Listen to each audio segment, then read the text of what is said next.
নমস্কার, আমি দেব। আজকে আমার রামপুরহাট, সিউড়ি, সাঁইতে যাওয়ার কথা ছিল।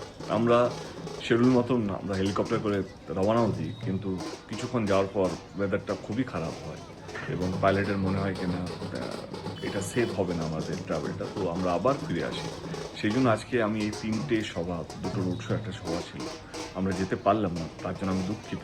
আমি এটুকু বলতে চাই কি আমি আবার খুব শীঘ্রই রামপুরহাট, সিউড়ি, সাঁইতি আবার আসবো, যাতে যেই কথাগুলো আমরা দিয়েছি বা যেইটা আমরা রাখতে পারি। প্রচুর মানুষ এসছে আজকে আমাকে দেখার জন্য, আমার কথা শোনার জন্য, দলের সমর্থনে, আমাদের প্রার্থীর সমর্থনে।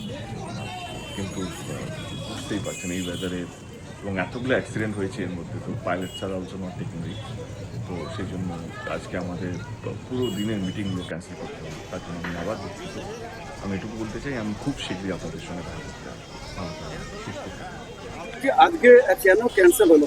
প্রাকৃতিক বিপর্যয়ের জন্য, কারণ আবহাওয়ার খারাপ অবস্থার জন্য উনি দুবার চেষ্টা করে যখন আর পারলেন না কোনোভাবেই, এবং মানে অথরিটিও পারমিশন দিচ্ছেন না, সেই জন্য একটু ক্যান্সেল হয়েছে। পরবর্তীকালে একটা ডেট দিচ্ছে, আগামী দিনে তাড়াতাড়ি ডেট। 3টে প্রোগ্রামই ক্যান্সেল জেলায়, হ্যাঁ জেলার সব।